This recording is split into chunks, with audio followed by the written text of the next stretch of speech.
I'm Ginevra Gibson. If you weren't in chapel just a few minutes ago, but I hope everyone has gotten their lunches. It looks like that's the case.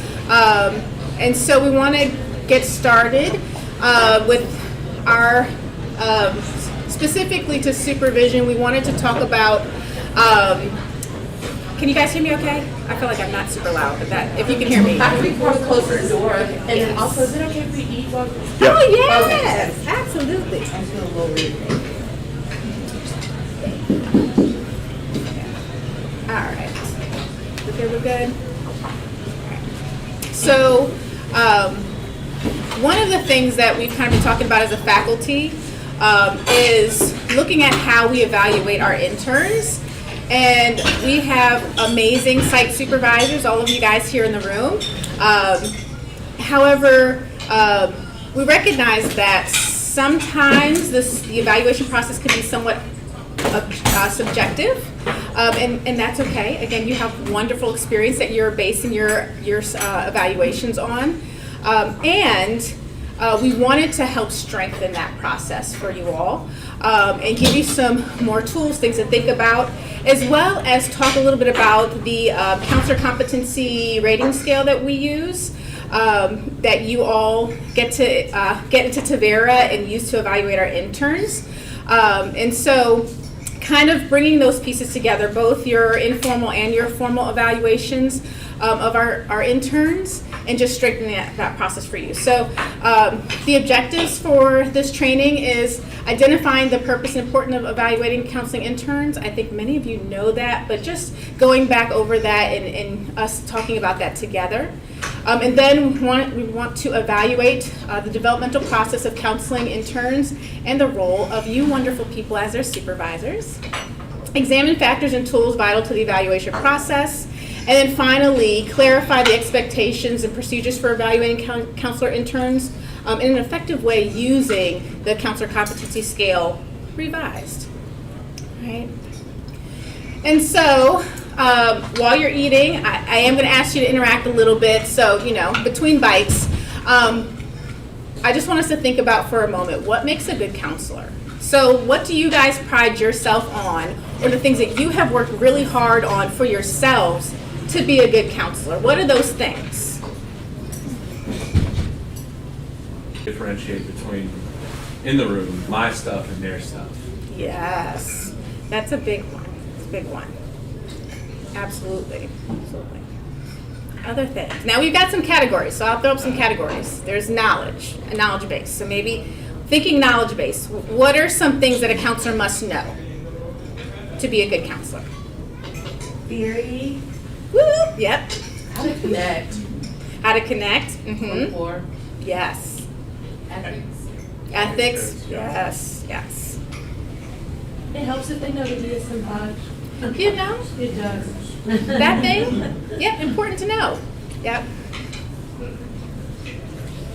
Skills. I think you guys kind of hit on those rapport skills, right? Those engagement skills. Any other skills that are important for a counselor to have? And of course, there's an exhaustive list. I mean, we spend how many years teaching counseling students these skills and all these things. So, of course, it's an exhaustive list, but just some things that are coming to mind for y'all. Empathy and boundaries. Yes. Very important ones. So empathy and boundaries. Other skills. What do you look for when you're like, that's a good counselor right there? What skills do they have? I don't know if this is a skill or a quality, but patience, especially with mandated clients. Yes, yes. You have to be able to regulate your own ability to wait on the process, be patient, and not rush the process forward, because the client's not going to respond well to that. Good assessment skills. Good assessment skills, Before jumping absolutely. into it. Absolutely. Good listening skills. Yes, good listening skills.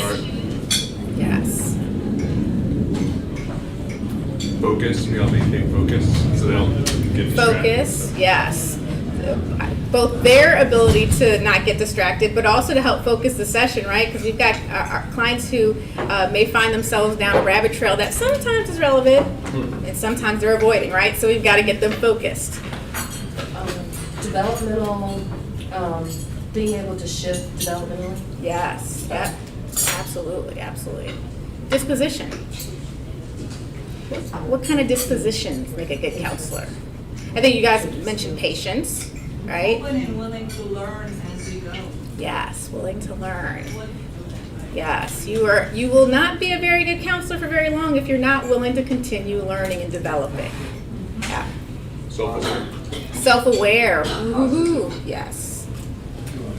I heard something else out there. Positivity. Positive. Yes, yes. We want to look for strengths, look for the positives, because our clients can come in with a lot of things that are not so great, that they want to work on, or how they see, back to what Dr. Johnson and Dr. Peacock was talking about, that attribute of threat. They can perceive a lot of threat in a lot of different areas, and so we've got to help. We need to be positive. We need to see where they can, that growth mindset and aspects where they can, where there are good things happening. Any other thoughts? Flexibility. Flexibility, yes, absolutely. Oh yeah, if we're not flexible, our clients will break us. Any other thoughts? Larger humility, not just regarding, not just personal humility, but humility regarding the role.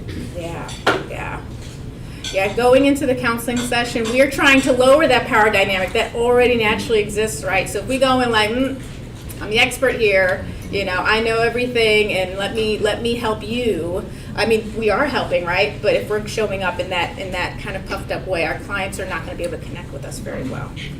Yeah.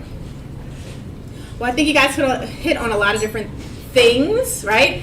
But I think one of the interesting things to highlight is because there is so many things, how do we know when our interns are hitting the benchmarks and expectations that they need to be meeting and hitting in order for us to say, yeah, you're on track, you're good to go, right? We have a good knowledge of those things, but there are so many things. So hopefully we can pull some of that together today. In looking at CCSR standards, some of the things that they talk about that they expect counseling students to be able to do, and to specifically get out of their intern experiences, are things like being able to do an intake, an assessment, and have the skills to do that well. So back to having those assessment skills, right? We want to make sure that they know how to kind of conduct that process of gathering information about the client and having the ability to know what information they need, what are those specific elements that they need to be assessing for in order to make a good conceptualization of the client and what's going on with them, right? So that's one space that they have to develop for themselves. Then there's techniques and interventions. And there are so many techniques, so many interventions. If I hold the room right now about the different modalities that you guys engage in or prefer or are knowledgeable about, I'm sure we'd be hitting a lot of different modalities, right? And so there are so many techniques within all of those things, so many ways for us to engage with our clients, but we want our interns walking away having been able to practice and demonstrate some proficiency in at least very basic techniques and interventions to move their client forward in their treatment. Also, strategies for working with mandated clients. So back to the mandated clients, like having that patience. But we know that there's a different way you engage with a client who wants to be there versus a client who doesn't want to be there, right? We have to take a few steps back before we can jump into setting goals, because they're not in that place just yet. And so if our interns or our future counselors don't know how to do that, right, we can be handicapping them in their ability to work effectively with all clients, right? And then we want them to have the ability to engage with behavioral health treatment teams. And so not just being able to work with the client in the room in front of them, but also how do you engage with your colleagues? How do you work with different people in the treatment team that carry different roles, whether it's a support staff member or a psychiatrist or a nurse or just another therapist who does a different type of therapy, whether it's I'm doing individual therapy and you're doing family therapy. Whatever those different roles may be, having our interns know how to engage well with those different members of the treatment team, right? And then finally, advocacy skills. And this is one that I think our interns kind of know about, but it's truly one that when you get in the room with a client and you're working with them, you develop that understanding. Like we talk about advocacy, right? We can engage in different ways of advocating, but I think for me, it became so much more meaningful when I was in the room with a client and I was helping empower them and seeing how I could play that role in their life, right? Because there's so many different ways that we can advocate for our clients. Sometimes it's direct advocacy, and sometimes it's more indirect in empowering our clients. So learning and putting that into practice. So is there anything that you guys would add to this list that you say, as an intern comes to their practicum and internship experience, that I want them, when they're leaving, to have learned this or engage with, this activity or develop this skill?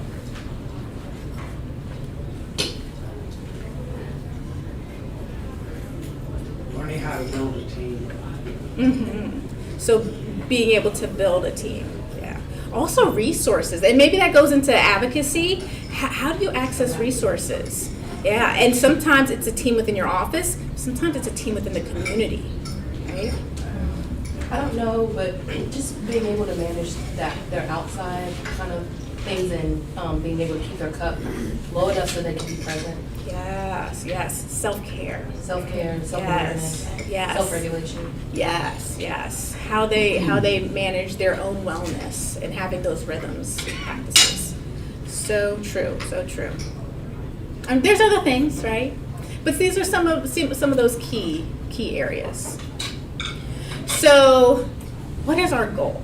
I mean, there's all kinds of knowledge, all kinds of skills, dispositions, all those things we want them to develop. And we have a set of knowledge base and things that we want them to be doing. But what are our goals? What are your goals with your interns? Answer their questions, like just be available. Mm-hmm. Yeah. So wanting to be available for what they need, their growth process, and answering questions. Equip, excellent, and caring individuals. Yes, I like that. Don't threaten my license. Yeah. Yes. Oh my goodness. Like if you're going down, I'm going down with you. So we're not going down. I really appreciate a collaborative kind of approach and that they feel open Yeah. to talk to me about what they're anxious about or where they feel stuck. Just an openness and a willingness to learn. Yeah. So facilitating that environment and helping them grow in that. Yeah, absolutely. So I think you guys mentioned some awareness of self, right? And I think that some of the things you shared, like being open to questions or creating that safe environment, that has to be the foundation in order to build self-awareness, right? Because if I feel like I'm on the defense, back to the attribution of threat, if I feel like I'm on the defense or that somehow there is danger or a lack of safety in the environment with the supervisor or at the site, I may not engage in being open enough to build my self-awareness, being open enough to hear feedback that's going to help me conceptualize who I am as a therapist as I'm learning to do that.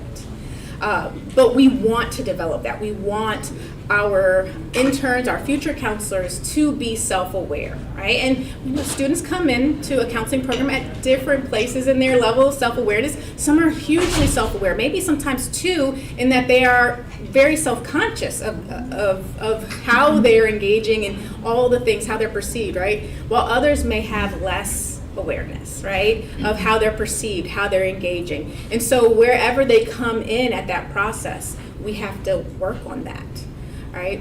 We want our counselors to be self-aware, right? This is the future of our field, right? We all in this room have a hand in that, and it's a wonderful responsibility, and it's not an easy one to carry, right? We want our counselors to have reflective skills, right? Now, reflective skills feeds into self-awareness, right? They're connected. But we want them to be able to look back on an experience, maybe what they did in the last counseling session, and to be able to do some self-evaluation of I did this well, I could have done this better, here's another skill that I could use, and part of doing that and building that reflective internal voice is internalizing the voice of their supervisor, internalizing the voice of their counselor educators, right? That if they're coming to you and you're saying, what's being left out of the session? Like, what was missing there? And then being able to answer those questions for themselves, they learn to ask themselves those questions. Once the internship experience is over, once they've moved out and they've of the counseling program out of their internship and they're not on their own, but they're doing that more independent work towards their license, we want them to have questions that we're offering them that they can then ask themselves, right? So we want them to have a good reflective process. Self-efficacy. So maybe this also goes back to maybe those who can be like over-aware and self-conscious, right? We don't want the reflective process to just be about what did I do wrong. We want them to be able to see themselves as being successful as well, and having a good sense that they are capable, that they can be effective in the role that they're playing, right? And so we want them to have a sense of self-efficacy. And many of our interns are coming in nervous, maybe very excited, and not really sure how they're going to do, if they're going to be successful. And so as they go through this process and they see themselves being successful, that reinforces that process for them, right? And others we have to challenge. I can think of some in particular who, it doesn't matter how well they did, they struggle to see that they did well. And there's others who, they're struggling, and we have to balance the scales of you did well in these areas, and let's talk about some of the areas that didn't go so well, some of the things that didn't go so well and how you can strengthen that. But ultimately, we want them to have a sense that I can do this, I can be effective. But the final thing we want is competency. We want our counselors to be competent counselors. And so, again, I think all of these things kind of feed into each other, that we don't want them to have a false sense of competency, right? And have an inability to perceive themselves accurately. We want them to be competent. We want them to demonstrate specific skills to reach a certain benchmark that says, I'm going to release you into the wild now. You go and be a counselor and move into that licensure process, right? K-CREP gives us some ideas, right? We've got some things that they need to do. But I don't know, as I reflected on, like, what do I base my judgments on about counselors being good? Like, some of it is like a little bit intuitive of like you could have kind of a sense of it, right? Because you guys have been in this field, right? We've been in this field and we have a sense of it. But what do I base that sense off of? And so, does that mean we're not evaluating well? Well, I don't know about that. I think you guys are doing a wonderful job. Let me just say, you guys are doing a wonderful job. And I had to reflect on my own practices of evaluating students. I was a site supervisor at one point in time, and so that was an interesting experience in that you're learning you need to meet the standards of the university. You are at your site, working within the bounds of your site, right, and having to make sure that your clients' needs, the clients that the intern's going to be seeing, their needs are being met, right? Your policies and procedures are taken care of, and then you've got the intern and looking at what their unique needs are and what their strengths are and how you can utilize them best and all those things. And so much is happening in that process, right? So we want to make sure that somehow when they walk away, they're getting these things. So, in thinking about building competency, wanted to look at just some theories on how that is developed. And so these are 4 stages of competency. And so when our beautiful, wonderful students start out, a lot of them, they want to do counseling. But I think back to where I was when I was like, yeah, I'm going to get into the counseling field, and before I started my program, but I was excited. I kind of knew what counseling was. I had an idea. I wanted to help people, but really, I wasn't fully aware of what it took, and I wasn't fully aware of what I didn't have, right? So it was kind of this unconscious incompetence. I thought I had some things, but I was kind of ignorant to what it would take to be a counselor. I just knew some generalities, right? A lot of students will come in and we ask, why do you want to be a counselor? And they'll say, well, I'm really good at giving my friends advice. And it's like, oh, isn't that cute? But it's wrong, right? No, it's a great foundation. It's a great start, right? But we know that what we do as far as advice giving looks a lot different from the advice we give our friends, right? But it's a good place to start, right? But then they move into conscious incompetence, where they become aware of all the things. I remember sitting in the, I think the initial like orientation to mental health counseling class, and I was like a deer in headlights. I remember there was another student, I think she was very anxious, and she was sitting next to me, and they were talking about the things, and we were getting, we had just gotten all of our books and stuff, right? And they're talking about the stuff we're going to be talking about in the semester, and she looks over at me and goes, "Stop being nervous!" And I was like,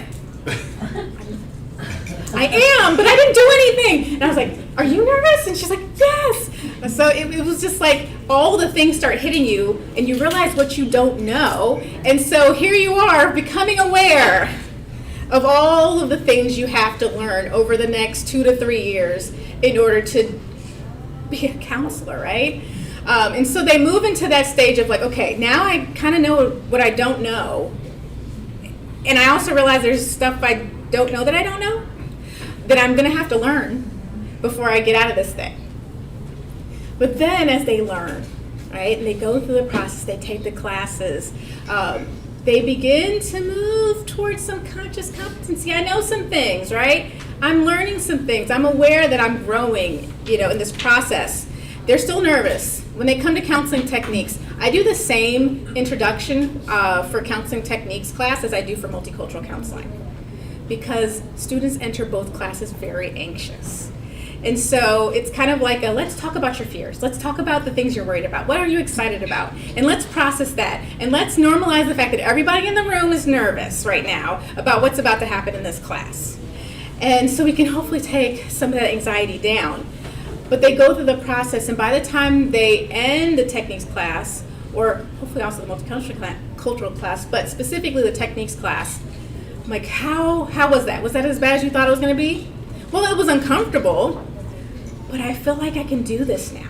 I feel like I know what it's actually going to look like, at least to some degree, to be in a room with a client and actually do something with them, right? But that's only the start of that journey, right? Then they move into practicum, and they're still very, very nervous going into their sites and all the things, but then they start to practice what they've learned, right? And then they build that conscious competence where they are aware that they have some things that they can offer, right? And they get practice and they can feel good about it, moving that self-efficacy. And then the last stage, which may not necessarily happen while they're in practicum and internship. Usually this happens more once you're into the licensure process, maybe once you complete the licensure process, right? Because we're super hyper aware of, am I doing the right thing? Am I saying the right thing, right? As they move through their internship process. But then once they feel more comfortable, they can move to kind of this unconscious competence where they're not so worried about, am I competent? But they're more so focused on doing and engaging, and they can stop thinking about me and focus on the client in the room, right? And so that's the goal, right? But we meet them as far as practicum and internship right in this area, right? Now they still may have some things they don't quite know yet, that they learn that they don't know when they get in front of that client that they're not sure what to do with, and then they need you guys to come on into the process and help them figure it out, right? But we're meeting them right there in that learning process. Another way to look at this is the model of mastery. So we've got the novice, right?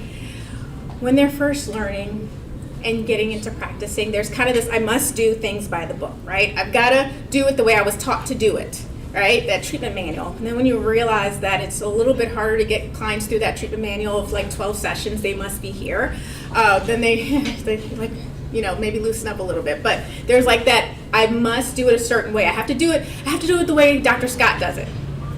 because they saw Dr. Scott do it, and now they got to do it that way because that's the right way to do it, right? Or I've got to do it the way my supervisor does it because they see you do it, they admire you, and they're like, okay, that's the way to do it. And so it's very rigid. I do what I've seen done, and it's how it's been successful, or how I've learned to do it, right? There's a less situational awareness and perception of like doing what's needed and modifying and adjusting, right? That flexibility that we have to learn that comes in. And then there's not really a whole lot of discretionary judgment. Like it's very black and white. Like if I'm not doing it by the book, or if I don't know what to do, I need to get someone, and that's good. We need to get our supervisors involved, right? We don't want them just winging it and going off of what they think is right until they've had their instincts and their understanding confirmed by a supervisor, right? There's some things that are basic knowledge, but there's some other things we want to make sure they're talking with us and dialoguing about. So this is a very wonderful stage, right? They are exactly where they need to be, right? Because if they weren't like rigidly trying to adhere to the rules, and they were just coming and going, mindfulness doesn't have to look like the way mindfulness is told. I was taught mindfulness should look. Let me just throw in some things. When they haven't practiced the foundational basics, we could be in trouble down the road. So they need to practice those foundational basics. So it's not a bad thing. But then we have our advanced beginners, right? And this is, I see that this movement does happen during the practicum and internship process, where they start to develop a little bit more situational judgment as far as having a good perception of what is needed in the moment, and not just by the book, but not a whole lot, but there's more. There's more ability to recognize this is what my client needs from me, and what do I have, and how can I adjust to meet that need, right? Versus like, this is what the book said, that doesn't fit into the book, this does not compute, I'm stuck, right? But there is more, there's still kind of this, I'm looking at guidelines, and I'm following kind of what I do, and I'm basing that off of kind of this global sense of what I believe a counselor looks like. And so again, that's going to go back to what the examples are that they've seen, right? So I might want to be a counselor like Jennifer because that's what I've seen, and I like the way she does her thing. And so now my picture of what a counselor is, it's based on my professors, it's based on my site supervisor. I'm looking at those attributes that they carry, and I'm wanting to model those, right? Which is a good thing, right? And sometimes the global characteristics don't allow us always, again, to come back into the nuance of what's happening with that client, because I'm trying to fit a mold that I've seen, and I'm not always looking at how that mold fits to me, and how being who God uniquely created me to be, can show up as a counselor. I'm trying to do what I've seen, right? Again, not necessarily a bad thing, it's just that developmental process. And then also, they oftentimes tend to separate out things like this is it's hard to, I can't assess and build rapport at the same time, right? But we know that how we go about doing our assessment can build rapport, right? But those are two different things. And early on, it's like, wait a minute, they go together, right? So helping our supervisees learn how, like, right now they're separate. They need to come together, right? But then there's the competent level of mastery. And so this is where we want them to get, right? Where they're able to do some deliberate planning of what they're going to do, and they're preparing, but they're able to do this somewhat independently. They're able to engage in that on their own in some senses with support. They're able to plan out their treatments. They're able to look at not just the formula that's in the textbook, right? And then I can't make a move without my supervisor, but I have what I've gotten from my supervisor. I know what I know from the textbook and the treatment manual, and now I know my client, and I'm looking at how all these pieces can come together so that I can plan for what I'm going to do. They move into some routines, like their informed consent, right? How do I open a session with a client to let them know how this session is going to go, how therapy is going to go with me, not just what to expect of the agency or the practice I'm in. But now I'm starting to learn how to communicate those things in my process and how that looks. So learning those routines and those procedures, learning how to document, right, properly, getting those things down, right? So they're learning to master that in a sense by building that routine. And then they're also looking at what's happening in the room, not just in the short term, but the long term, right? Being able to put it into context and view themselves and the process, not just as what's happening now, but where do I want it to go? And where do I want to go as a counselor, right? We have initially, counseling students are learning interventions, right? Techniques class, and we talk about CBT, motivational interviewing, EFT, all the things, right?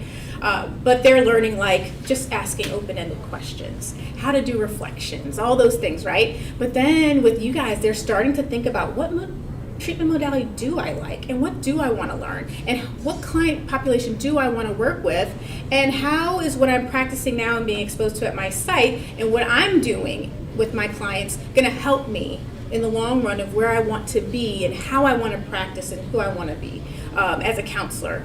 And so looking at that and having kind of that pulled back view and acknowledging, at least partially, seeing themselves long term in that. Then we move into proficiency. And so this is having more holistic view, seeing all the pieces together, but also being able to narrow into what's needed in the moment. So kind of having that being able to zoom in and zoom out, right? They're able to discriminate their priorities, right? So they recognize what is a priority in this moment versus before where they couldn't really separate out things, or things were kind of separate, and I don't see how they come together. I don't see how the pieces fit. When I can see how the pieces fit, I know what I need to do now, and I know it can wait, right? If a client's coming in crisis, I know that my treatment plan is probably I'm not going to get to that today, but because I know the crisis takes precedent over that, right? Or if there is, I know that I've got to get my documentation done, right? That's a thing I must do, and in this moment, I need to connect my client with a resource. And so let me connect my client with the resource, and I will work on my documentation. Whatever those things are, they learn how to prioritize them. That also goes for goals and therapy and what our clients work on, right? And they have quicker decision making. So it's not as long of a process to figure out where they're going to go, what they need to do in a session. And then the last part is the expert, right? So they're able to function intuitively with clients. They're able to have that advanced problem solving where it's how do that code of ethics work on this one when it doesn't quite fit this scenario or that scenario, right? They're able to have some advanced problem solving, look at that, and you guys are key in helping them develop that, right? Because asking those questions again and helping them weigh things like not just the actual code of ethics, but also the foundations of our code of ethics. How are we promoting autonomy? Are we doing no harm? Are we promoting their well-being? Different pieces that goes beyond just the code of ethics on dual relationships, right? So having them be able to do that, and then also to have more of a vision and being a visionary of where they want to see themselves go. And so that's the model of mastery with those different stages, of course, applied to the counseling practice. Thoughts, questions? Where have you seen this as you're working with your supervisees? Do you see that process happening? Maybe not necessarily did you have it in these terms, but watching supervisees develop from that practicum experience all the way to the end. Do you see some of these things taking place? What does that look like? Like a toddler, then like a teenager stage where they're trying on different hats, and then they're kind of young adult where they kind of know what they want to do, but they're still not sure, and then they're just solid, and it's like a back bend, Yeah. And just as a supervisor, how to come in and help with the anxiety and the novice and the advanced beginner, and how to pull back a little bit when they get more in we have to do a back bend too, where we're giving tons of support, and then we kind of back off and let them fly. Yes, I love seeing that process. Like I get so excited about even in this group supervision. So that's mainly what I do now with our interns versus be on the other side of the site supervisor. And we go from in practicum, me giving a lot of the feedback, me giving a lot of like the consultation, advice, right? But then as they move into internship, they start giving each other advice. They start giving each other ideas of and hearing each other's cases and talking about it in a little bit deeper, right? And then once we move to internship too, like I'm just there to kind of facilitate the process, but they're, I'm feeling good when they say what I was gonna say. Right? And seeing that process, it gets me so excited. I'm just like, oh my gosh, you guys are growing up. Trying not to be mom-ish, but like it's so exciting to see that our interns, reach that point, right? And so I think it's very much that developmental process of, going from a toddler to an adult. Very quickly. Yes, very, very quickly, yes. And for us then to slowly back away and let them, fly. So your role in this, we're all gatekeepers in the room, right? It's a sobering responsibility to be a gatekeeper, right? And it can be fun sometimes. It can be exciting, right, when we see them, doing their thing. And it can be a struggle other times, right? Thankfully, we just have wonderful students in the program, and you guys do such a great job that gatekeeping most of the time is a pleasant process, right? Where we're just affirming what's there and growing it, and then, we can feel really, really great about them launching off. But there are other parts to it too, right? Yeah. So I think some of the things that you guys had mentioned earlier about us instilling knowledge, so going back to the answering their questions and being there for the things that they don't know, those gaps, they're not sure how what they know applies to what they're doing. We are going to be helping kind of instill that or even reaffirm the knowledge that they've developed. And so for you guys, there is a bit of a teaching role, right, to what you do. It may not be like the classroom and that, right? But there is some teaching elements. How do you guys see that? How do you incorporate some of that teaching element into your supervision practices? I'm curious.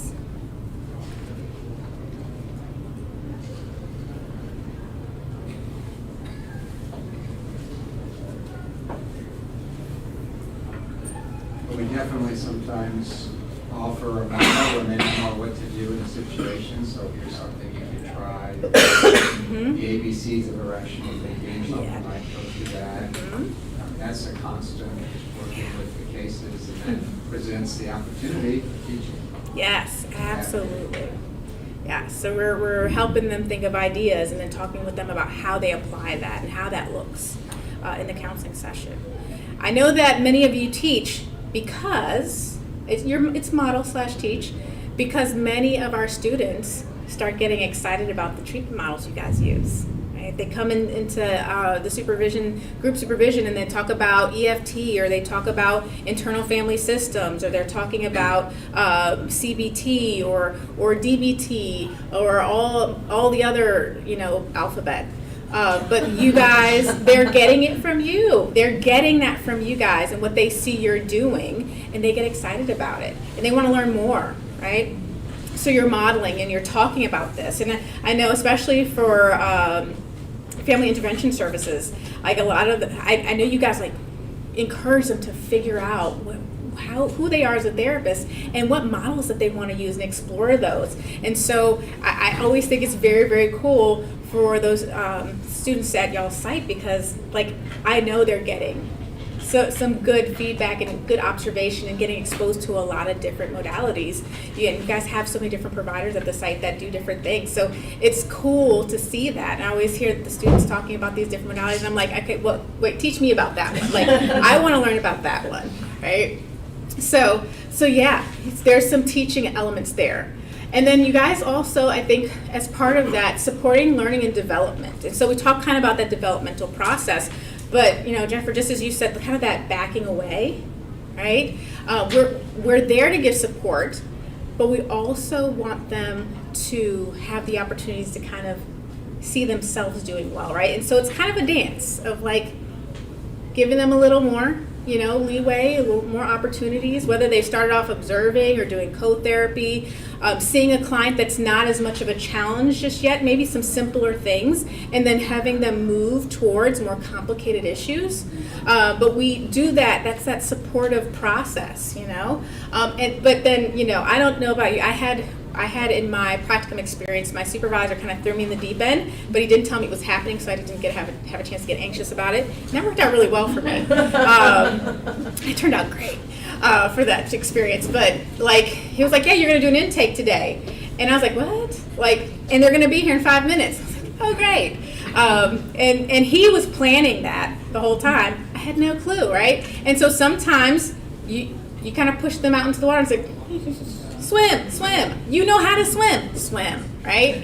And so it helps to not kind of have that anxiety build up, right? So sometimes we do that of kind of planned exposure, right? To get them to do those things. But other times we want to move them slowly. And you can see some interns who do well with kind of that swim, right, and jump in, and others who do need more of a process, right? And so recognizing those things, all of that is part of supporting that learning process and development.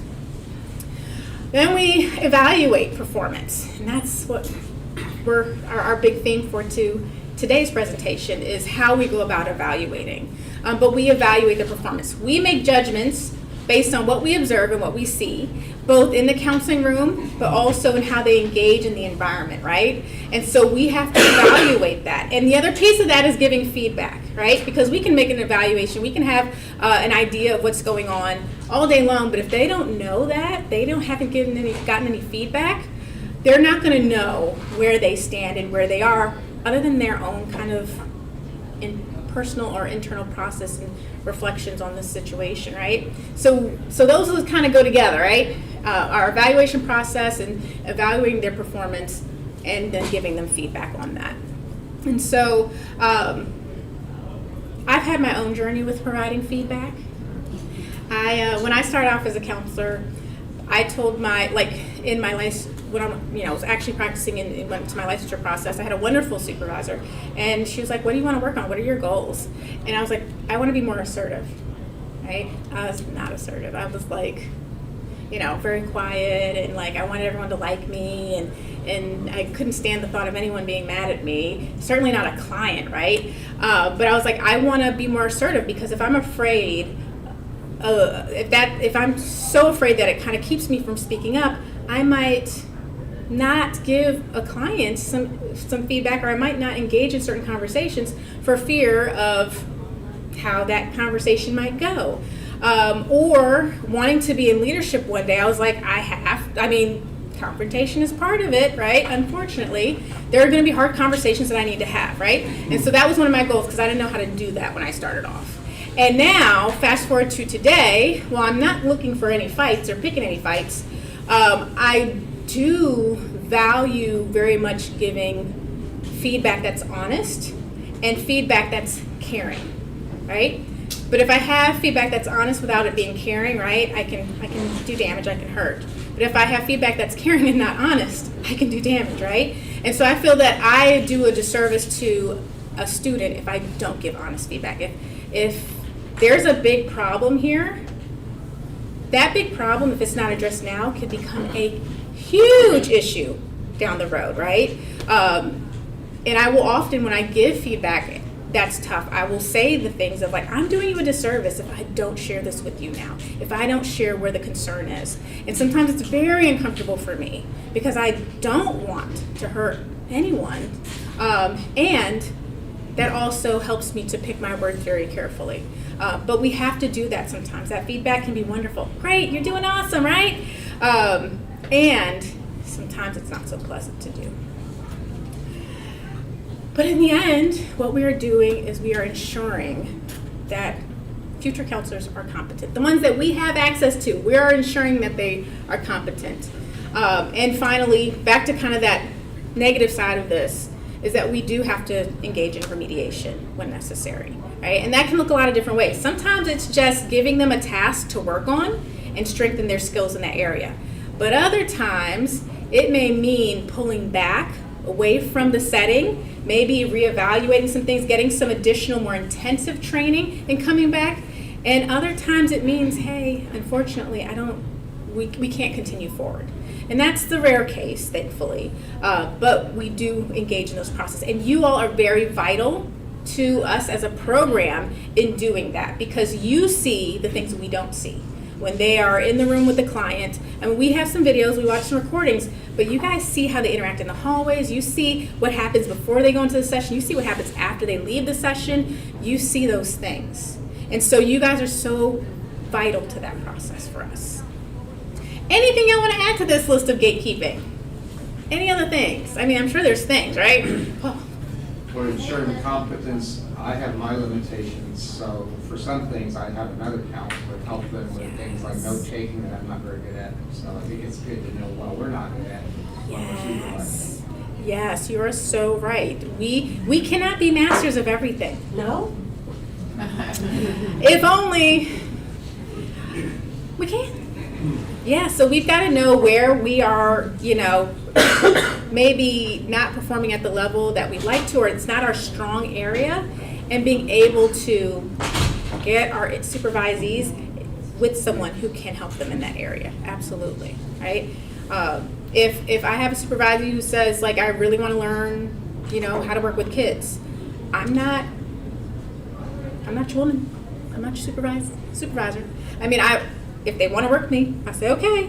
And you need to know that this is not my expertise. And I have very regularly connected supervisees with other professionals who can help them in that area. Because, I mean, I love kids, but me in therapy with kids, I'd survive, but The kid might not. the kid might not make it out of that one doing okay. So I know my limitations. And so I need to have others who can support supervising our interns in that area. So yeah, so I think that's a great addition of just knowing our areas as well and our limitations. I think one of the things that comes up frequently for us as faculty is no one really wants to be the person who remediates, right? Because it's awkward, it's uncomfortable, it's pushing a standard, so everyone kind of hopes that someone else will do it. Both as faculty throughout the program and as supervisors. And frequently what that means is no one does anything. And then when there is someone that does remediate, it comes as a shock. It's like, well, everyone else just said I did great and they passed me along. So it is this kind of collaborative effort for everybody to communicate effectively so that remediation is a growth mindset perspective from the beginning, and not viewed as a stiff arm by a random person that then they feel they can ignore because everyone else has told them something different. Yeah, absolutely. And that's what I think one of the big reasons why we started doing the virtual meetings, and sometimes in person. It happens when it works out that way, but at least having a virtual meeting every semester so that you know who the faculty member is that's doing the supervision for your particular intern, but we can all have a conversation. And sometimes, a lot of times, those conversations go really well. They're great conversations, but other times it's an opportunity for us to kind of come around and find additional ways to support the student, and sometimes that also includes having a difficult conversation, right? But yeah, it's like hot potato, I'm not doing it, you do it, right? And then sometimes you don't know when to do it, because when they first come in, sometimes they're always kind of, that they struggle in certain areas, and you're like, well, maybe if I work with them on this, it'll get better. And then when is the cutoff where you're like, okay, well, we need to go ahead and talk about that now. Yes. And I'm kind of thinking the beginning of that second semester of internship is if it's still a problem, then we probably need to. Yes, I find that I battle the optimist in me, battles the practical side of it. Yes, I'm always keep hope alive. But then I realize it's if I continue to look at this with rose-colored glasses for too long, I could be also doing harm to the supervisee in that. And the clients. And the clients, yes, right? That's one of our ultimate goals, is to protect our clients, protect the public, right?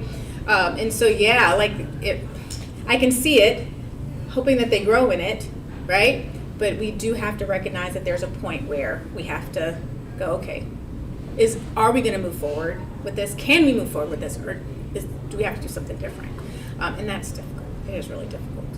I tend to find it's a little bit easier when I ask the supervisee, like, what are you doing well, right? What do you think that you're not doing well on? Because that gives me like a little indicator of like, okay, what are they focused on, and do they have insight into like what might potentially be going wrong, or some barriers to like giving good care, and so then that kind of opens the gate to be like, okay, well, here's what I see that you're doing well, and then here's some things that maybe like we can talk about or work on. Oops. Sorry. Yes, absolutely. I love asking, and that's also seeing how self-aware our interns and supervisees are, but also getting their feedback on where they are at in this process, and getting them. And a lot of times they'll say the things that we're thinking, right? The things that we're noticing, right? And then we can add to. We can, but also too, if they miss it, we're also there to add that in, right? Including the things that they're doing well, being able to do that, because some of our supervisees, they struggle to acknowledge those things, right?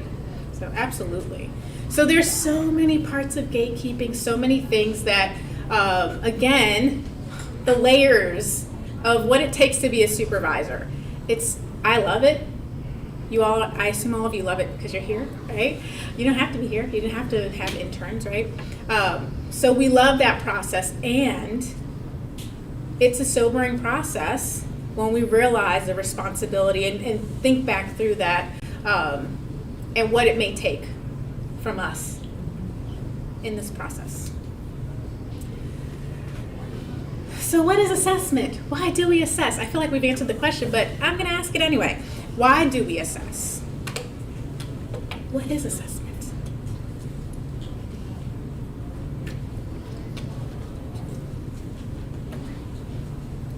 I'm starting to regret wearing these shoes, but.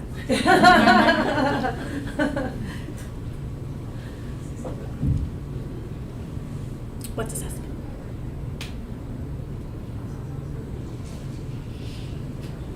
Are you talking about why do we assess our supervisees? Or why do we assess in the counseling, like with our clients? So, what is assessment? Could probably be that broader Okay. of what is it, and why do we assess? I think specifically for the role of being supervisors for interns. I know it's a pretty broad question. At least in my area, it's to get a snapshot of like, okay, where are we starting with, and like, what are we doing for treatments? Yeah. I guess in terms of like supervisees, it's assessing like, okay, where, like, what do they know, what do they not know, and like, what is my role in like encouraging that growth? Yes, absolutely. It's sort of an attempt to quantify, I think, almost the unquantifiable, but an attempt to make some sense and put some words and some direction around where we are and where we're going. Yes. Absolutely. You guys are right, and it is that, like taking a snapshot assessment. We take snapshots of behaviors, and we find. And we take kind of gather information about that, looking at some different pieces that help us see the full picture. Because there's no way we can evaluate everything, right? But we observe, and then we look at how do these snapshots help us understand how this counselor is going to do as a whole, right? So assessment gives us that quantifiable snapshot of where a student is in the process. Okay. And so with that, I think,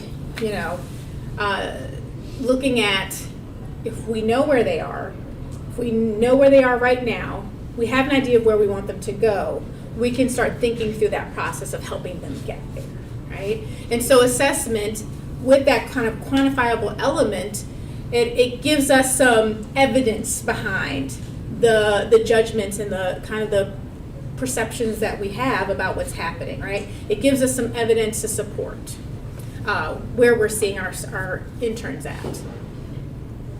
And so that's, exactly kind of what we look at when we think about informal assessments, right? You guys are observing, right? Getting to observe what they do, and also to like not just their skills in the counseling room, but also how do they approach cases when they talk to you about them in supervision. What is their attitude towards clients? What are their attitudes towards certain presentations that they see? There are so many elements, right, that we're looking for, right? So our observation is an informal way of assessing, right? Where we do that probably pretty regularly. It's happening as we go and we interact. The other part of that is pairing it with your professional judgment, right? You guys have a lot of experience, right? You've seen lots of things, lots of clients, lots of presentations, lots of interns at this point for many of you. And so taking what you know professionally and clinically and pairing that up with the observations that you have, you're making judgments about where that intern is, right? And so what characteristics and behaviors do you look for in supervising that indicates they are doing well? We've hit some of these, but like for you, personally, when do you go, okay, yeah, this intern's doing well? Like, what for you gives you that indicator? I know, it's a difficult question. I think back, you know, on some of the interns I've worked with at my former site. Like, how did I know what I knew, right? And we all look for different things, you know. There might be some different things at an agency that's different from a private practice. There might be some different things that we're looking for someone who works with adults versus kids, right? A practice where they're doing mainly groups versus individual, there might be some different things we're looking for. So what for you, when you're like looking at that intern, you go, oh my gosh, they're doing great. Like, what is it? Are the clients getting better? Yes. Are the clients staying? Yes. Yeah. Retention?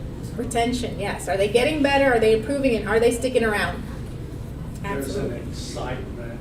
They're looking forward to seeing how a case unfolds, and they've had maybe some small wins in a Yes. situation, and so it's like they're looking forward to meeting with the person again as opposed to. Dreading it. Yes. Yes, I agree. They're having those small wins. I love that. And they're looking forward to the case. They're digging in to the conceptualization piece. They're connecting those dots and are excited about it. I would say they remain curious, like they're asking questions. They're not just thinking that they know all the answers, but they remain curious and ask those questions. Yes. Curiosity.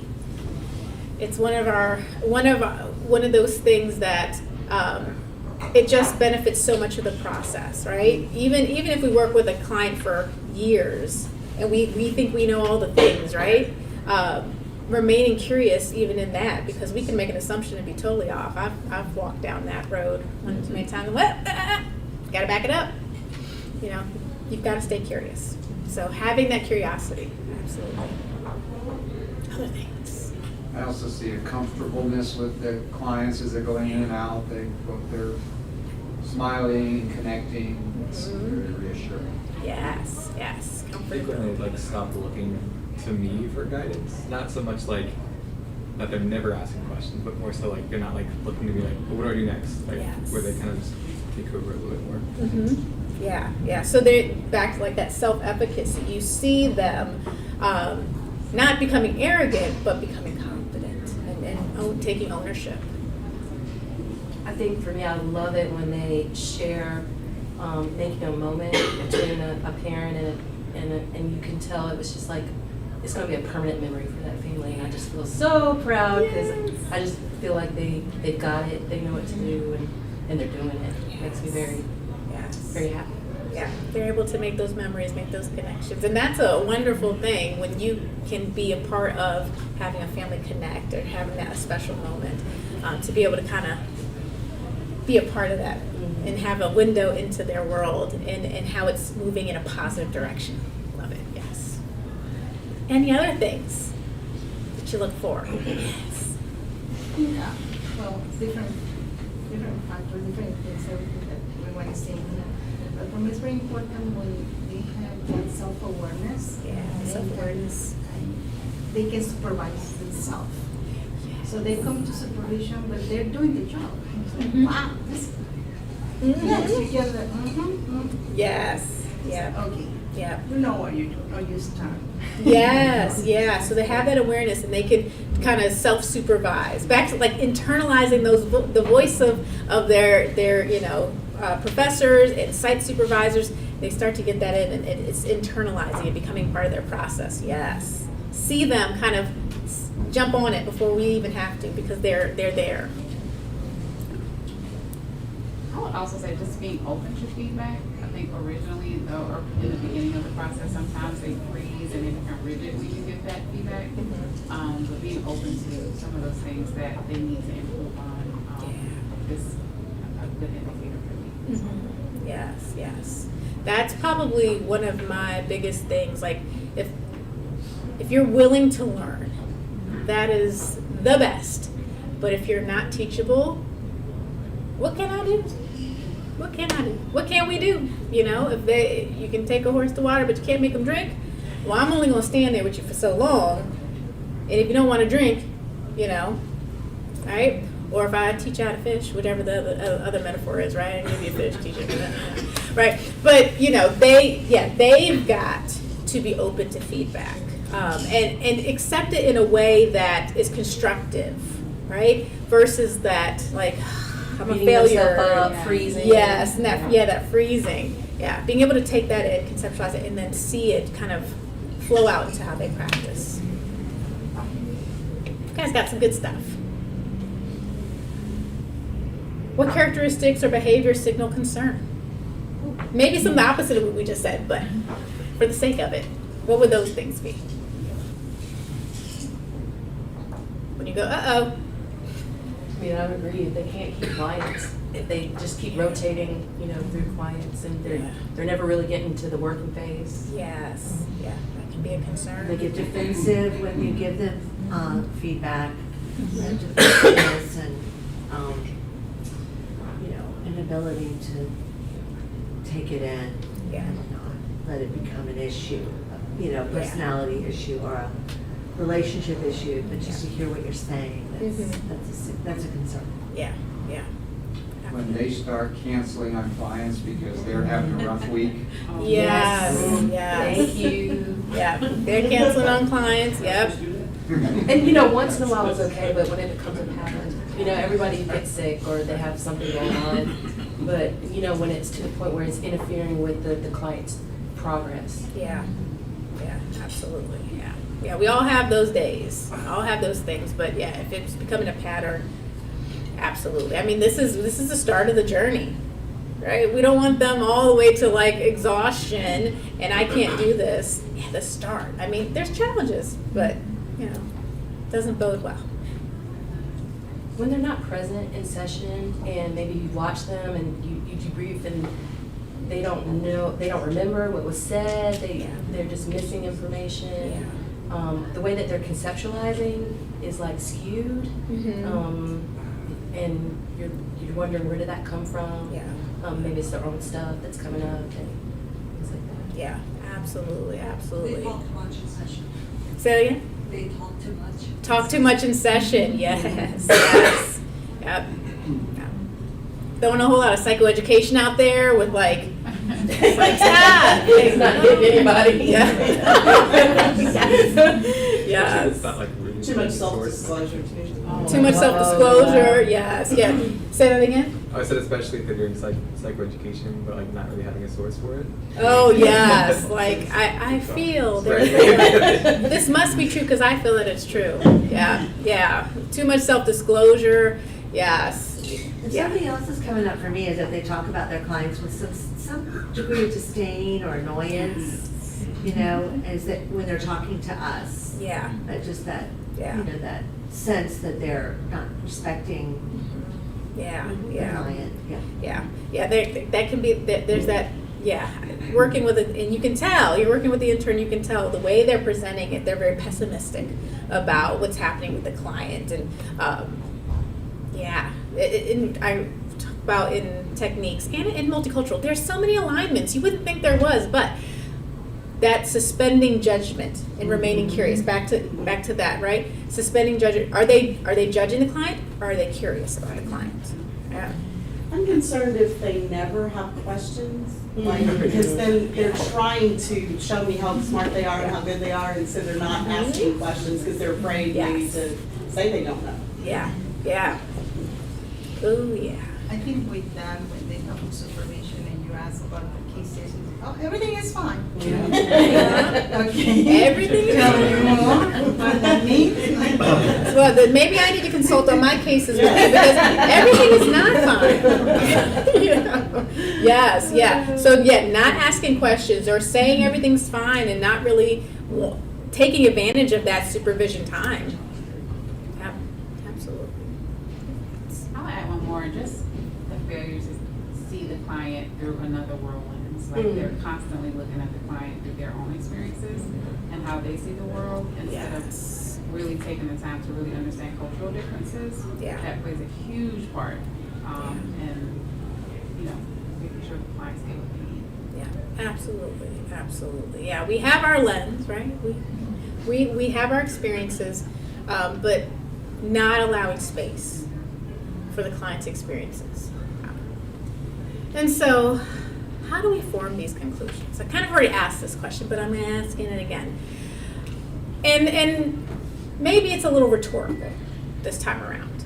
Of when I think about what I'm observing and I'm putting these judgments together, because everything you guys have said, I resonate with. Like, it's right on, right, with what we should be observing and how we judge these things.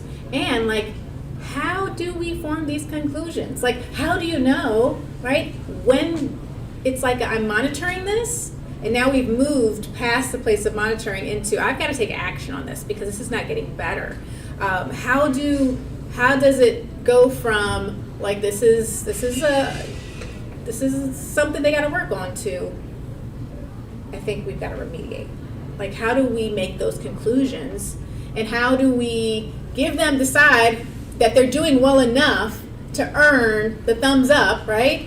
That I'm seeing good things, but not only I'm seeing enough good things to then say, yeah, we're good, right?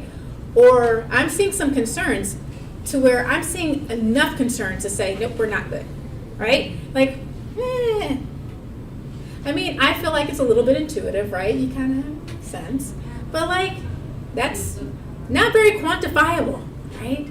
Would you say patterns? Yeah, observe patterns. Yes. How often does that happen, or does that happen? Yeah, absolutely.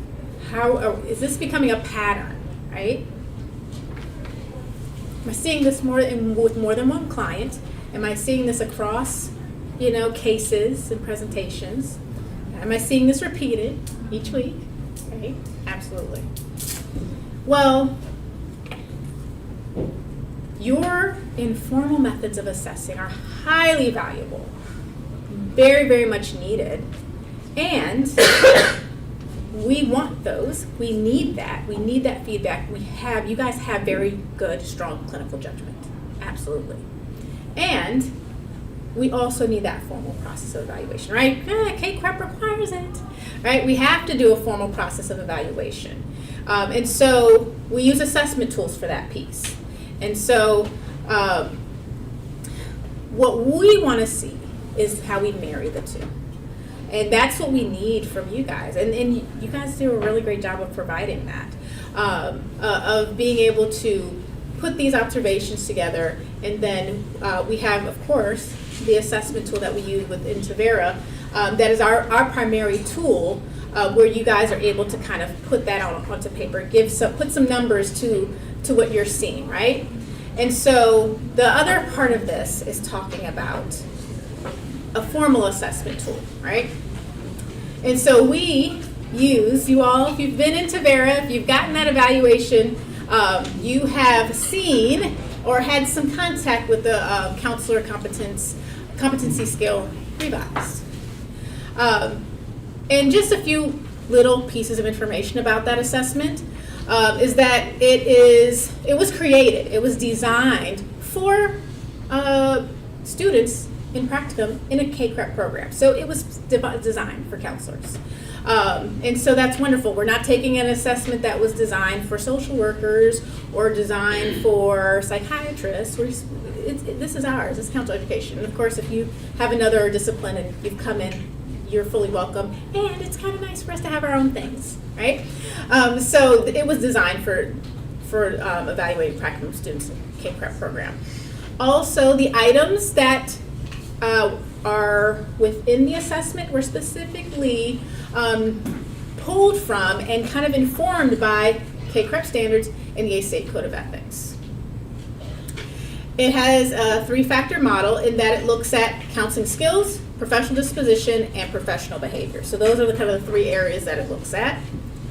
And then the population that it was validated on, and of course the intended population is counseling interns and their supervisors, you wonderful people, right? As well as counselor educators.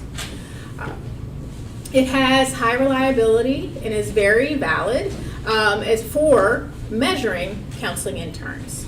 However, one issue they did find, it doesn't have such consistent inter-rater reliability. Well, if you haven't taken assessments class in a while, that may be like a whole lot of jargon that's like, just get what are you saying?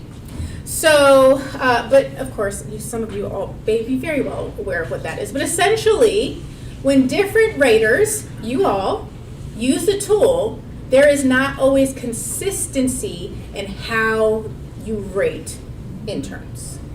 And so what they recommend is that supervisors or anyone who's going to use the tool have a little bit of training on how to use it. And so we want to just go over this and hopefully make it a little fun. And that you have your 2 copies of it in your packet. And so we're gonna use those before our time is over. And the hopes is that, one, we can help you in this process a little bit more using this wonderful tool. I've looked over the assessment many times, but then when we went to go print it out, and I realized it was like 10 pages, I was like, wait a minute, like, it's a lot. It's a lot of stuff in there. So we want to have an opportunity to go over it. And also, if you guys have questions about how you're rating students and what you're looking at and what should be a 5, what should be a 4, like, we want to have conversations about that too. All right? So, talking about the scales that are on the assessment, right? There are 5 rating levels. And so, the first one, the 5, that's going to be exceptional. They are exceeding the expectation if they're getting a 5. Exceeding the expectation of what would be standard for a beginning professional counselor, right? So they're coming in and you're thinking like, I know what is good, and this I'm blown away, right? It happens. They come and they blow us away. And you all being the seasoned supervisors that you are, I'm sure you have a good understanding of like, what is pretty standard performance and what you expect when they come in. And so in 5, we're gonna give a 5 if they are exceeding that expectation of where they should be in doing well as a beginning counselor. And I would say we're going to be really suspicious if you're giving 5s to practicum students, because they shouldn't be exceeding this yet, right? They should not. And so I know sometimes we've had, supervisors who felt like they needed to give all 5s or that meant something was wrong. But we try to explain to our students, and then you can reiterate that to them, that 5 is just unusual. If you're a brand new therapist, you should not be making 5s. Yes, absolutely. And so 5s is not, you're doing great. 5 is like you are light years ahead of where I would expect you to be right now, right? 4 means that they are consistently proficient. So not that they're proficient, but they are consistently proficient. And so they are able to regularly demonstrate the skills that they need to demonstrate in the environment that they need to demonstrate them in consistently, right? 3, so I highlighted those because that's a lot of words right there. So you just need to know the important pieces. 3 Now, here, it says near expectation, near. And so think about they're doing what they're supposed to be doing, but it's not consistent, or they're not doing it at the level that they could, right? So maybe they're providing reflections of emotion, but they're not doing it very often. You only see it sometimes, and maybe when they do it, there's a little bit of hesitancy in it. Like they're not sure if they're hitting the right emotion just yet. They did it, right? And they did it well maybe, but they're not consistently doing it with the confidence and accuracy maybe too that's needed. So they're getting it, but it's not consistent yet. And it's not to the full level of them doing that confidently, okay? So a 3, I mean, if I got a 3 on this assessment without any context, I'd be like, oh no. Yeah. But a 3 actually means you're near the expectation, you're moving in the right direction, you're doing it, but we want to strengthen it and we want it to be consistent, okay? Thoughts or questions on any of these? You explain that to the students, like they understand that too? So I'm wondering if they get the same kind of training. Yeah. You know, because if I got a 3, that would be challenging too, right? Yeah. And so the not the expectation, the understanding is that it's okay if you're inconsistent. Yeah. Because Yeah. that's where you are right now. Yeah. And that's not a you reflection, that's a skill reflection, and Yes. you're growing that, and that's good. Yes. Right? Yeah. So how much I would say do we they go over this? say it, but do they hear it? Maybe not. Yeah. Right? And- They're still and- gonna cry. Yeah, and we haven't broken it down this way. I do think that's a great idea, though, for us also to break it down. And I'm going to talk a little bit more about the practices of like how when you're assessing a student. But I do think that if we, as a program, we introduce the student and break it down, and then you guys also do that, at least they've heard it twice, so that maybe it gets in that you don't always have to get an A. Right. You know. It might diminish the threat that we were talking about. Yes, It really yes. legitimately may Yeah. give them the confidence that it's okay. This is not a threatening conversation. Yes. If I get a 3, that's 2 thumbs up, right? Yes. You know what I mean? And then we Yes. can focus on those positives. Yeah, That they really are absolutely. doing well and give momentum to that. So Yes. that would be really cool. I think that would Yes, be really yeah. helpful. Well, and if you look at the line on 4, you should be at 4s by the time you finish your practicum or your internship. Yeah. Like, so if they know this is where we expect you to end up, if you get a 5, great, but 4 is good. That means you've done what you need to do. Yes. Great. Yeah. Absolutely. I sometimes think of like, okay, well, they just started, so basically at this level, they meet their expectation, but then a little bit later, if they don't see growth, then it kind of goes down, you know? Yeah, because where they're supposed to be at that stage, that's changing. And so if they're not moving with it, yeah, potentially the score should go down. Right, Yeah, just hard. yeah. All right, then we've got 2, which is below expectation. And so there is limited or no evidence that they are displaying the skills that they should be displaying at that point. So you're not seeing them performing at the level that they need to. It's very limited if it's there, right? Or maybe it's not there at all. Them demonstrating that proficiency, right? So that may look like, I'll share an example. Love all students, right? But one time, had a lovely student, she was lovely, who was doing a mindfulness exercise, and she was doing it in CTC. And so I was observing the video, and when she went to go do a deep breathing exercise, she had never taught the student client how to do the deep breathing exercise. What she did instead was she gave them a handout of the directions for the exercise. She put on a noise machine, like a sound machine, and then she went and sat on the floor facing the door away from the client. Interesting. And the client was sitting there like I, watching the video, the client's like, and I'm like, and the counselor doesn't know because she's got her back turned. And so I might have given a 2 on that one. But it was a great opportunity to have a conversation about why she did that, which was her goal was to make the client feel comfortable, and she thought that she had prior knowledge of the skill and that she wanted to give the client, space to do that in the way that they thought it would be good. And then we had the conversation about, I don't know that we should expect that they already know how to do that, and how do we assess what their knowledge is, and then how can we make them feel safe while also not having our back to them, sitting Indian style on the floor towards the door. Like, how can we do that with them while also making them feel safe? So it was a wonderful conversation, and the student was very, very open to feedback, and like that was a limited demonstration where there wasn't a whole lot of evidence of proficiency, right? Yeah. So that's where 2 is, where there's a bit more concern here that they are not hitting the expectation that we have for where they should be at this point in time, right? And then we move to 1, which is harmful use. Now, I would say that experience was probably very awkward for that client that day with that intern, but the client was not necessarily harmed in that moment. She probably just felt very awkward.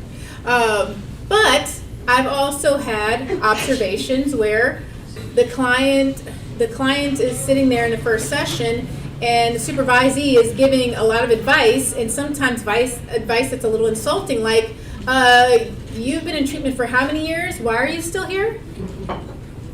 And the client's like, I have PTSD. And that's invalidating their experience and minimizing their need for help, right?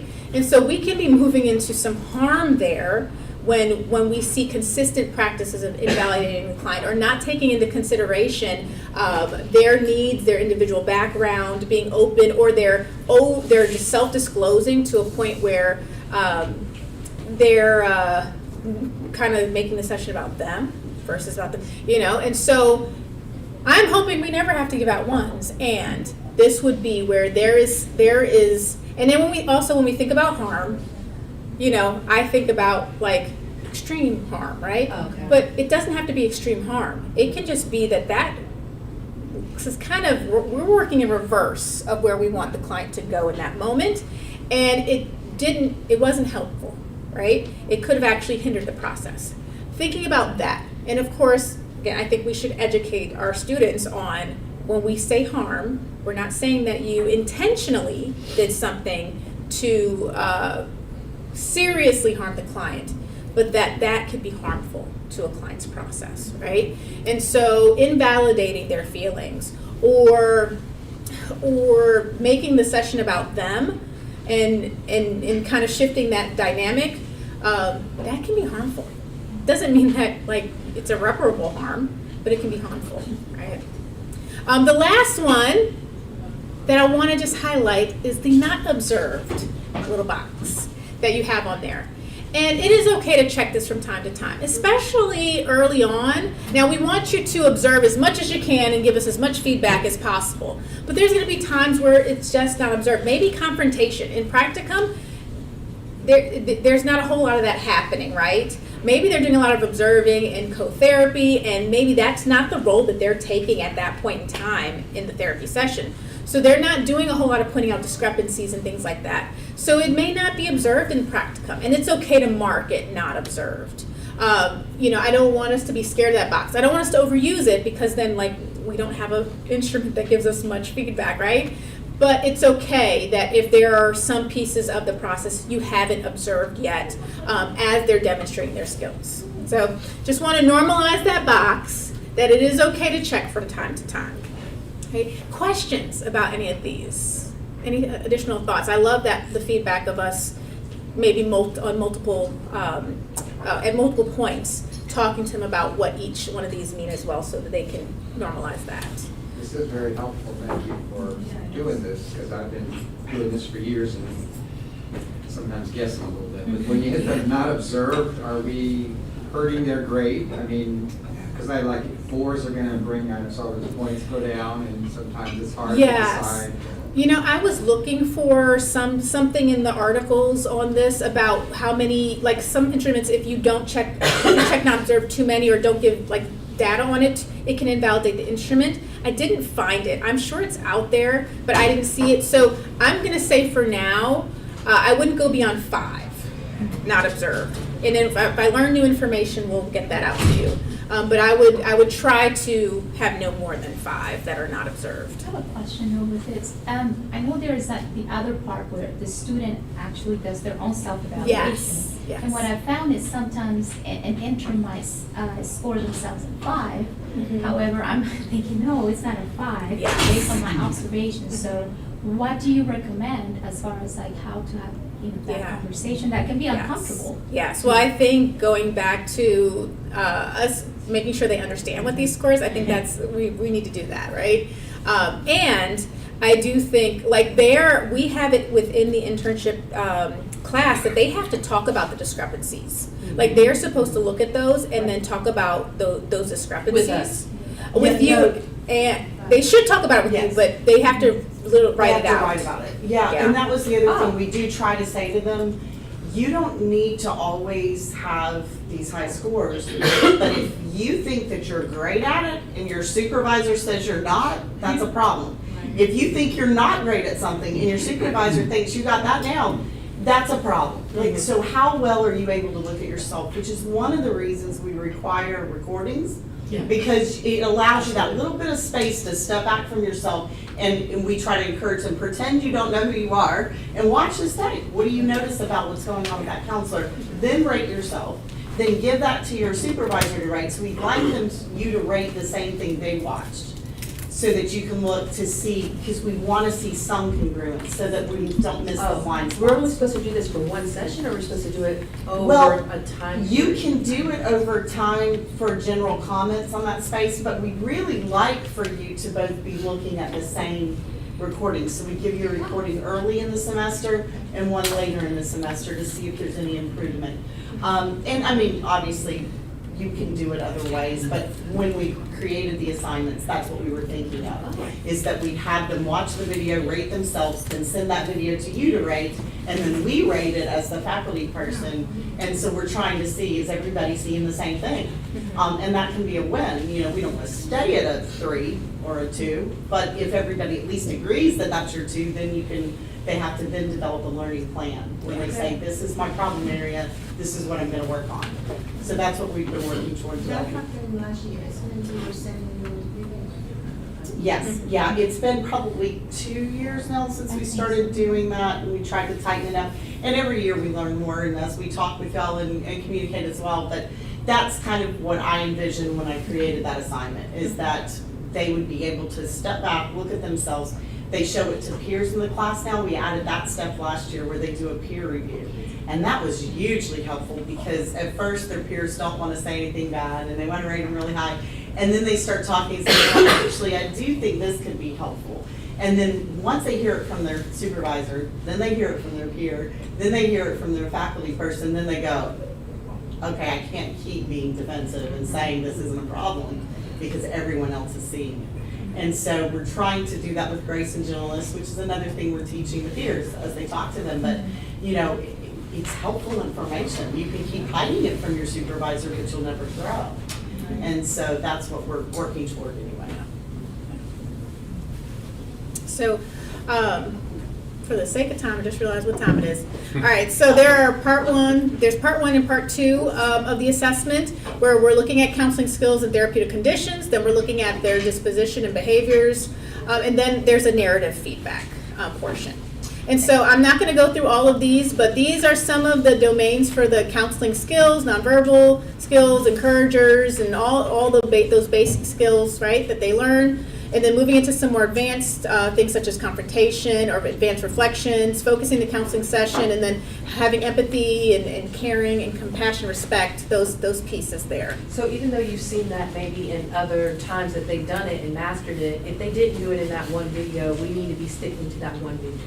So what I would say, and I will talk a little bit more about this, but we require you to review 2 videos. For their evaluations. Okay.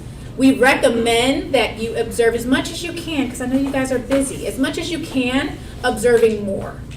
Because we'd like for you to have as much information as possible. That video, that session is a snapshot. They may have done really well in it, or they may have done really poorly, but they might be doing really well in other sessions, and that was just a really bad session for them, right? Which, I don't mind if that's the case, because there's lots of opportunity for feedback, right?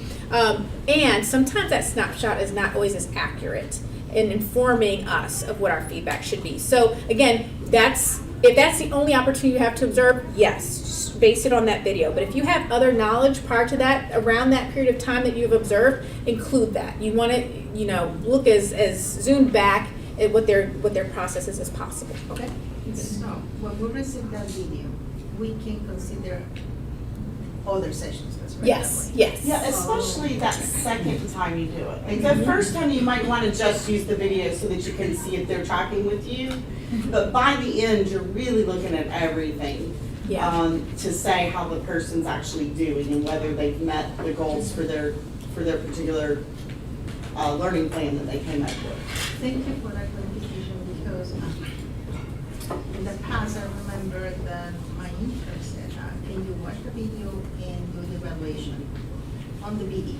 So I just did it on the video. Yeah, and that's fine. Just use the narrative part. We rarely get enough comments in the narrative part, but that's where you can say, I rated them low on this because of this one video, but I have seen them do it in other sessions. Or I rated them high on this, but this is why. Thank you for that Just clarification. explain it in those words. We need those words Yeah. from you, because sometimes we're going, this doesn't make sense just with numbers. Yeah. So give us some words, tell us what's going on with the person, so we can, then they take that feedback and they develop their learning plan. So that first video is so important for them to develop their learning plan. So by week 4, I think they're doing their learning plan. They should be for having the 2 semester. videos by that first? They should have 1. One for the practicum, Right. okay. Practicum and internship. Practicum, they may not have a video. I don't think practicum we require video, because so many I times, think so you many have to sites do watch their observation, Role play, right?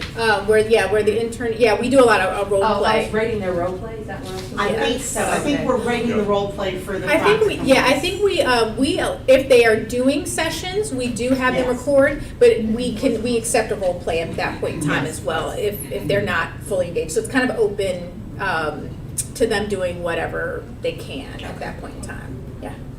One thing I've kind of and maybe I'm using it wrong, but I kind of use it as like a treatment plan almost, where the first assessment, is using the video or the role play, but also just determining where they're at with their clinical skills, and then using the competency to talk about, okay, what are we learning from week to week, and how are we progressing in the things that were rated low. So then, when we get to the end, it's not so much judging or doing another assessment, more so this shouldn't be a surprise where we're at now. Yes. And so almost using it as a treatment plan for supervising. Yes. Yes. And I think that's one of the things we've noticed, is that you're so busy, and I get that, but this is really something to maybe do over a couple sessions as you're doing supervision. If you could spend some time talking to them about why you rated how you did.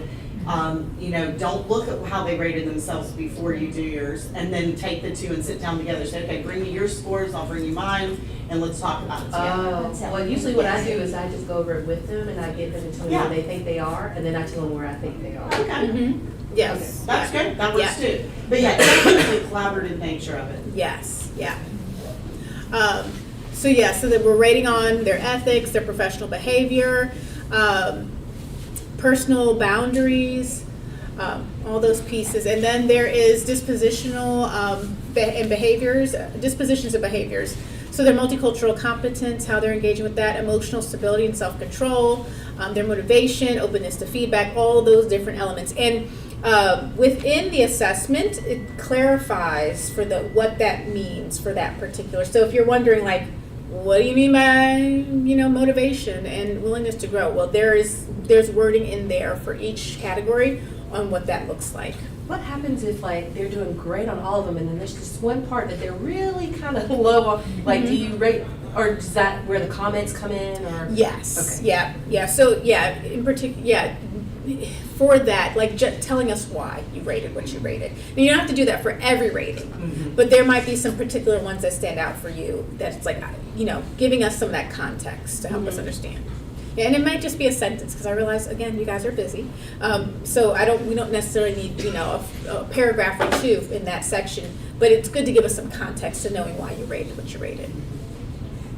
And so the narrative feedback.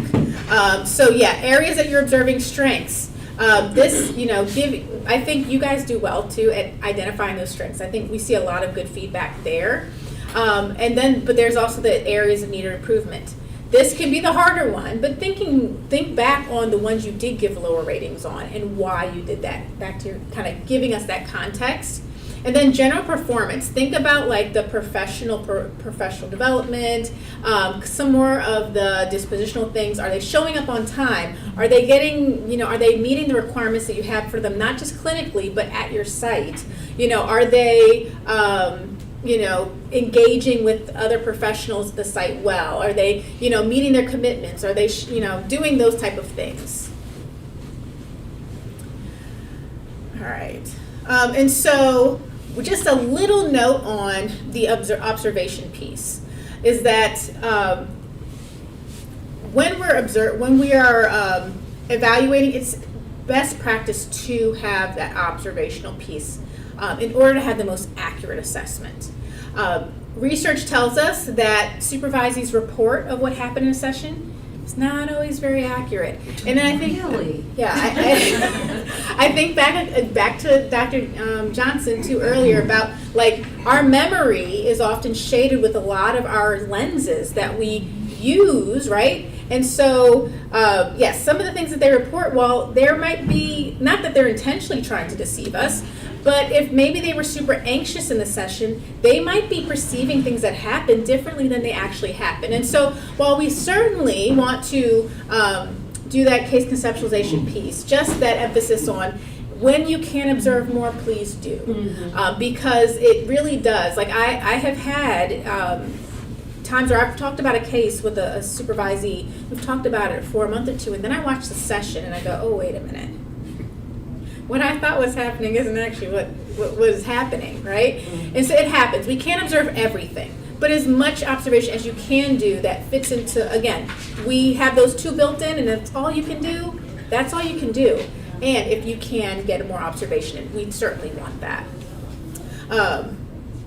Back to that, just said that. So yeah, we require those pieces, but as much as you can, observe.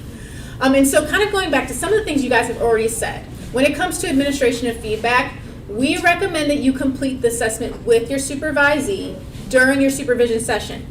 It saves you all time of doing it outside of the session, but it also makes the process more collaborative. It makes, and anytime we use assessment, right? Assessments is like not, as counselors, it's not like our thing when we think about what we're doing, right? As counselors, we're thinking about the connection piece. But assessment really is about fostering some of that connection, fostering the engagement, and helping us have an accurate picture. And we don't want to just have that cold number, this is your number, this is your rating. We want to have it connected to what's going on. And so when we can be collaborative and we can make a connection and have that conversation, I love what you said, Jen, about asking them, where do they think they are? That's exactly what I do. We go down through each one and I say, okay, how are you doing on giving reflections? How is that showing up for you? Do you find yourself doing more reflecting of thought? Do you find yourself doing more reflection of emotions? How are you doing with reflecting meaning and moving into that? And we have conversations about that, and then I'll tell them why I'm giving them the rating I'm giving them, and I'm asking what they would rate themselves. And so it's a conversation, and so we can, kind of going back to what James said about like almost like setting up that treatment plan. We can talk about, okay, now I know, and while we're talking too, sometimes I will, in the feedback section, I'll start jotting down what we said. You know, if they're saying like, no, I'm really struggling with reflection of meaning, I don't know how to get down to like core issues. So I'm going to put that in there, work on, or I might put a note and I clean it up later, right? Work on, developing skills of getting down to core issues and something like that, and then, pull that together. So it can save you guys some time, but also really produce some good time for giving feedback and connecting with them.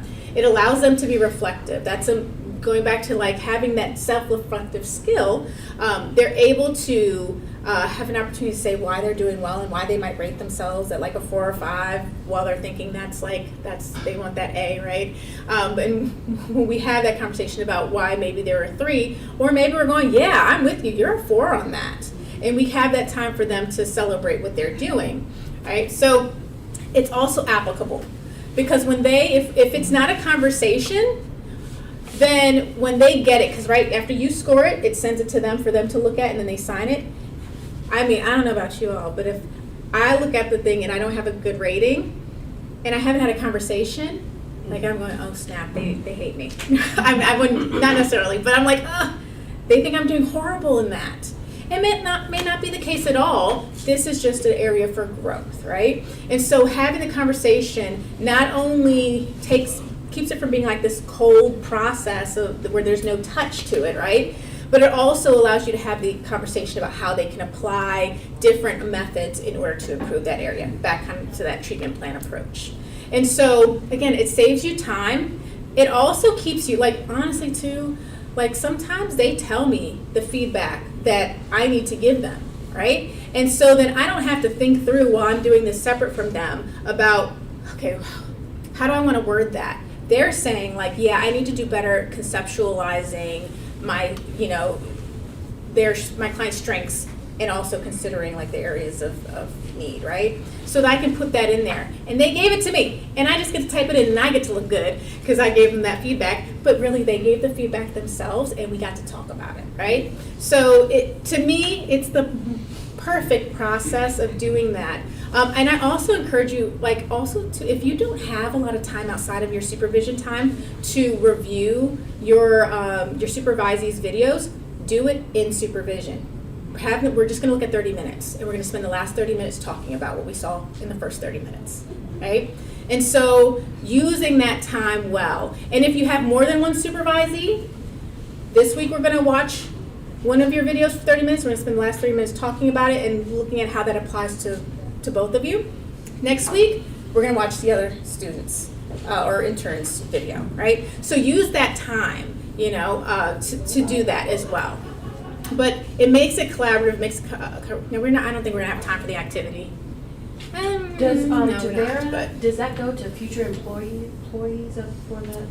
no, it does not. It does stay in Tavera, but it doesn't. I mean, unless they wanted to print it off and give it. Okay.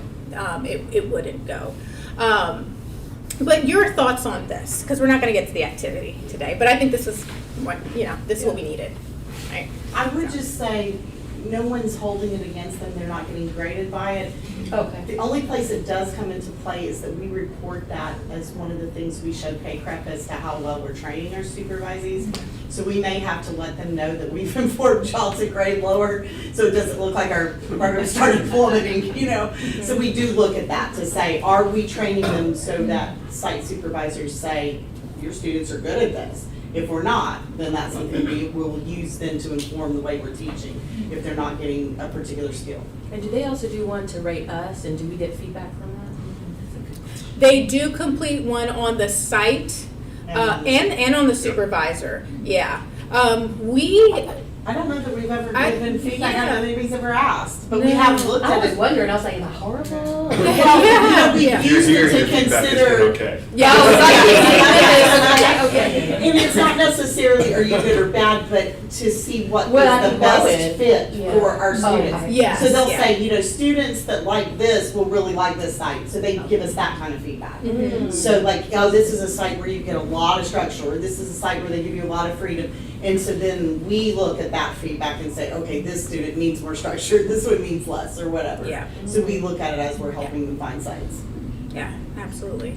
And the other piece too that I've been thinking about a lot too is I think we're doing okay on communication with you guys, and I think that one of the things too I would love to see that I'm sure we're going to continue developing, but Julie is a really great point person for communication. But I'd love to see the supervisors who are like leading the group supervision for your particular supervisee to have at least an open line of communication via email or something like that. Because if you do have a concern you see and you're like, I'm monitoring this.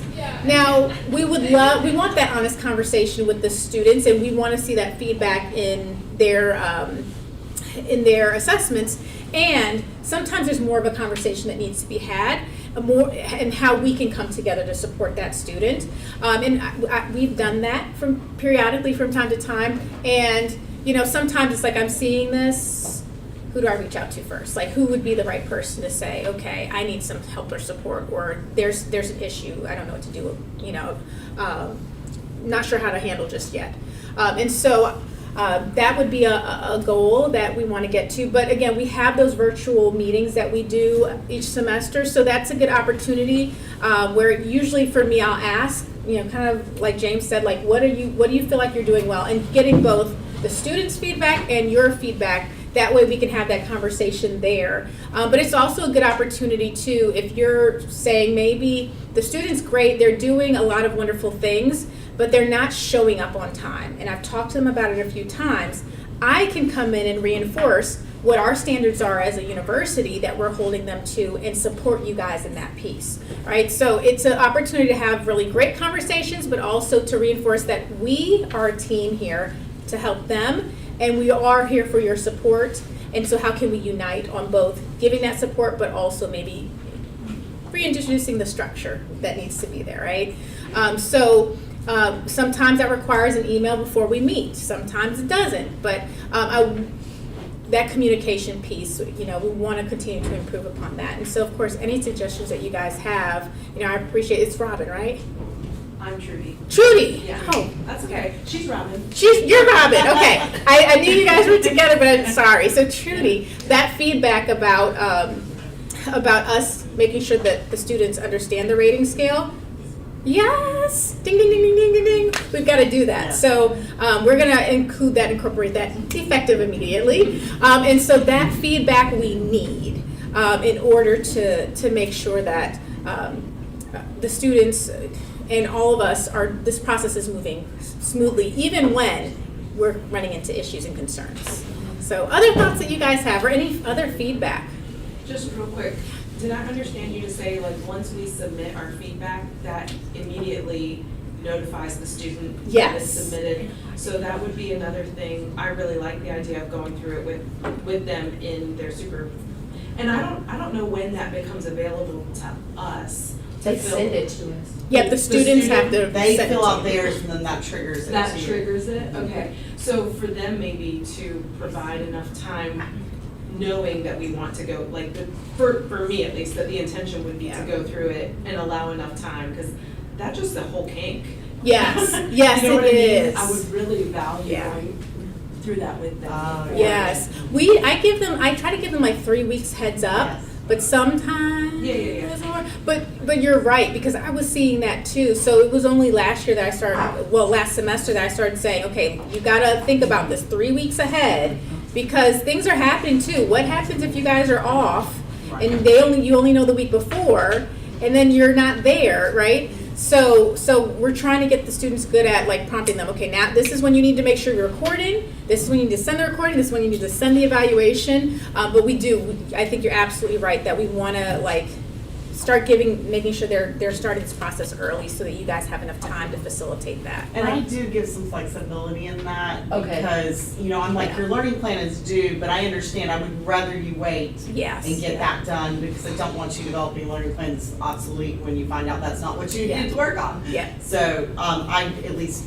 for the section I have, I do give some flexibility. Mm-hmm. Right, because I just got the videos this week, and she said, well, it was due 2 days ago, and I'm like, well, so is she late? Is it okay? Or You do it on a Saturday. okay, I don't have deadlines. Is there a deadline? Do they get in trouble? There is, and see, that's the other piece too. It's hard because I moved back the deadline, so what happens? Yeah. Then they don't do it. Yeah, so like, we're trying to judge, like if it's a thing of, like, supervisor's out or something like that, no fault, right? It's okay. But also, did you know 2 weeks ago and you didn't send it till 2 days ago? Right, I think that's what had happened. Well, and sometimes it's because the client didn't show that week they were gonna record, and so then they got delayed. So it's really hard to have deadlines on those. But just to know, our idea is that right away, they should be doing a recording so that they can start working on that review of themselves, get the review to you, and get that learning plan developed early enough in the semester they have time to actually change Yeah. by the end. Because, yeah, the first evaluation is around week 3, 4. 3, 4, yeah. And then the last one is like week 14. 13, 14. 13, 14. So that's where, I think 3, 4. 13, 14. I do have something for you guys that are site supervisors. We have our K-CREP accreditation, which is the 8-year process. Every 8 years, they come and evaluate us to see if we're doing the right thing and following all their rules. And so they have asked to meet with a couple site supervisors. It's a virtual visit. Do you remember the time of the site supervisor one? I think it's Tuesday, whatever that date is, the last Tuesday of the month. And he's gonna pull that up, but if you'd be willing to sit in that, please let us know. And again, don't be too harsh. If you have harsh feedback, give it to us. Or say something nice, say it to them.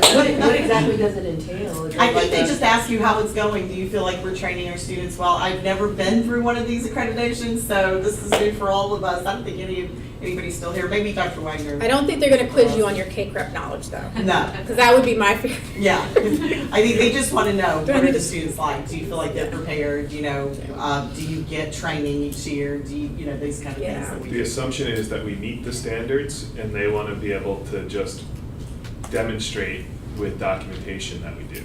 That's how it works.